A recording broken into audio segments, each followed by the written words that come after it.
السلام علیکم ورحمۃ اللہ وبرکاتہ۔ رجب کا مہینہ شروع ہوتا ہے تو اس میں بعض ایسی چیزیں جو خود سے گھڑ لی گئی ہیں بہت ذوق و شوق سے منائی جاتی ہیں۔ انہی کو بدعات کہتے ہیں کہ جو دین کے نام پہ ثواب سمجھ کے نیکی کا کام سمجھ کے کی جائیں وہی تو بدعات ہوتی ہیں۔ اب یہاں پہ ایک بدعت پہلی وہ ہے رجب کے کنڈوں کی۔ یہ بڑی مشہور بدعت ہے کہ 22 رجب کو امام جعفر صادق کے نام سے کنڈے بھرنا اور کنڈے بھر کے پھر ان کے وسیلے سے مانگی گئی کوئی دعا کو سمجھنا کہ یہ پوری ہوگی، یا کوئی منت ماننی تھی اور وہ پوری ہو گئی وہ چیز، اور منت یہی تھی کہ ہر سال ہم کنڈے کریں گے۔ تو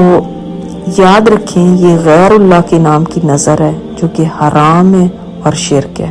نظر صرف اللہ تعالیٰ کے نام کی مانی جا سکتی ہے۔ اسی طرح دوسری بدعت جس کا بہت رواج ہو گیا وہ یہ ہے کہ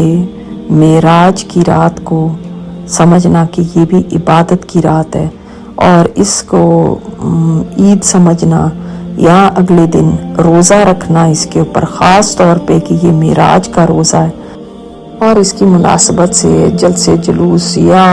ایسی محفل منعقد کرنا، اس چیز کی بھی کوئی گنجائش نہیں ملتی۔ سب سے پہلی بات تو یہ کہ معراج کی جو تاریخ ہے وہ ہم نہیں جانتے، واللہ عالم کہاں سے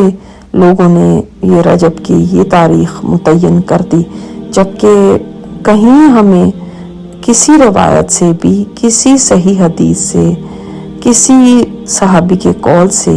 یہ نہیں پتہ چلتا اوتھینٹکلی کہ اسراء والمعراج کا واقعہ کس رات پیش آیا تھا۔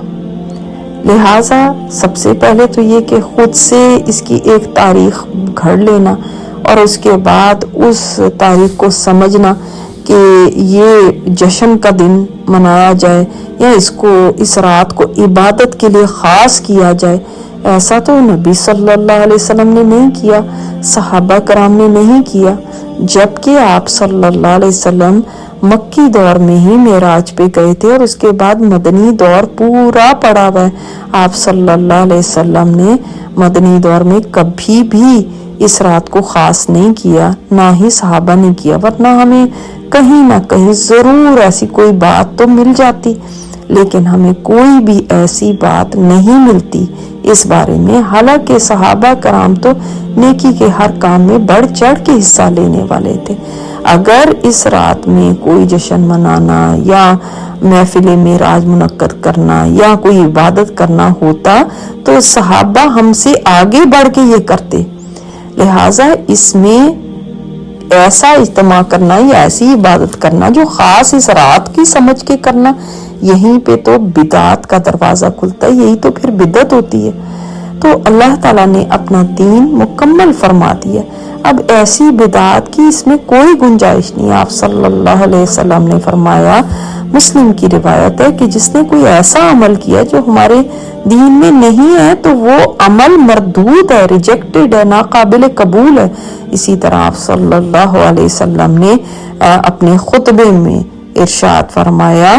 کہ حمد و ثنا کے بعد کہ بے شک بہترین بات اللہ کی کتاب اور سب سے بہتر طریقہ محمد صلی اللہ علیہ وسلم کا طریقہ ہے، اور بدترین کام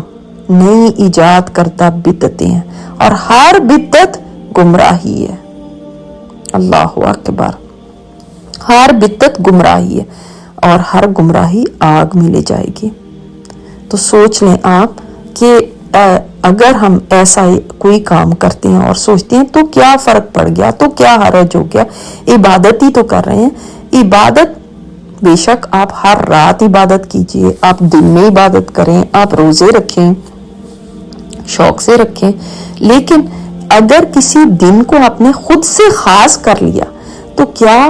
بتائیے آپ کو یا کسی امام کو یا کسی بھی فرد کو یہ حق پہنچتا ہے کہ اللہ کے دین میں ایسی نئی نئی باتیں بنا لے، جبکہ آپ صلی اللہ علیہ وسلم کے اوپر اللہ تعالیٰ نے اس دین کو مکمل کر دیا تھا۔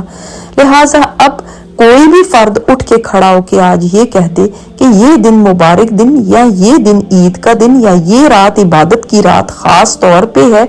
جبکہ اس کی کوئی دلیل نہ ملتی ہو، تو یہی بدعت بن جاتی ہے۔ تو بدعات سے دور رہیے، یہ نہ ہو کہ اللہ نہ کرے یہ بدعات تو ویسے ہی انسان کی قبول نہیں ہونی، جو نیکیاں بدعت میں شامل ہیں اور وہ نیکی سمجھ کے کی جائیں، وہ تو مردود ہیں۔ یہ نہ ہو کہ قیامت کے دن حوض کوثر کے پانی سے بھی محروم کر دیے جائیں، جیسے کہ حدیث سے پتہ چلتا ہے کہ بدعتی کو اس سے محروم کر دیا جائے گا، اور اللہ نہ کرے کہ یہ آگ میں لے جانے کا سبب بن جائے۔ تو ایسے کاموں کو نیکی ہی سمجھ کے کیا جاتا ہے، کبھی گناہ کے کاموں کو تھوڑا ہی بدعت کہا جاتا ہے، نیکی ہی کہا جاتا ہے، لیکن وہ نیکی ہوتے نہیں ہیں کیونکہ وہ دین میں نہیں تھے۔ ہم نے وہ کرنا ہے جو ہمارے پیارے نبی صلی اللہ علیہ وسلم کا طریقہ ہے، اور ان کے علاوہ جتنے طریقے ان کو چھوڑ دیجئے، کیونکہ اگر آپ صرف اتنا بھی کر لیں جو آپ صلی اللہ علیہ وسلم نے ہم تک پہنچایا ہے تو یہ بہت کافی ہوگا۔ ہم سے تو اتنا بھی نہیں ہوتا، چاہے جائے کہ ہم نئی نئی چیزیں ایجاد کر کے اور وہ کرنے بیٹھ جائیں۔ اللہ تعالیٰ ہمیں بدعات سے اور گمراہیوں سے محفوظ رکھے۔ السلام علیکم ورحمۃ اللہ وبرکاتہ۔